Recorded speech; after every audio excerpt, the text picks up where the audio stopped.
5 বছৰমানৰ আগত যেতিয়া বান্দৰ নাছিলে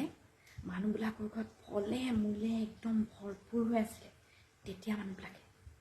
ঐ ইপিলা ইপিলা ইপিলা ইপিলা ঐ ইপিলা ইপিলা ইপিলা ইপিলা আম খাবিয়া আমুকটো খাবিয়া তামুকটো খাবিয়া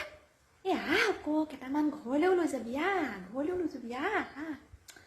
ইছৰাম কোনোবা যদি আহিলেহেঁতেন অন্তত ইমানবোৰ ফলে মূলে লাগি আছে কেইটামান হ'লেও দি পঠিয়াব পাৰিলোহেঁতেন কোনো মানুহো নাহে দেই এইটো সময়ত আৰু এতিয়া বান্দৰৰ দিনত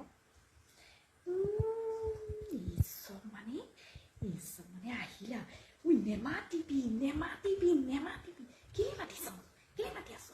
এইটো মানে ইমানবোৰ এইবোৰ ফলে মূলে এইবোৰ লাগি আছে এইবোৰ চব নিব মানে এই চবক খুৱাই কিবা লাভ আছে জানো এই চবক খুৱাই একো লাভ নাই নেমাতিবি মাতি নাথাকিবি এইবোৰ মানে যি দেখে তাকেই নিব নেমাতিবি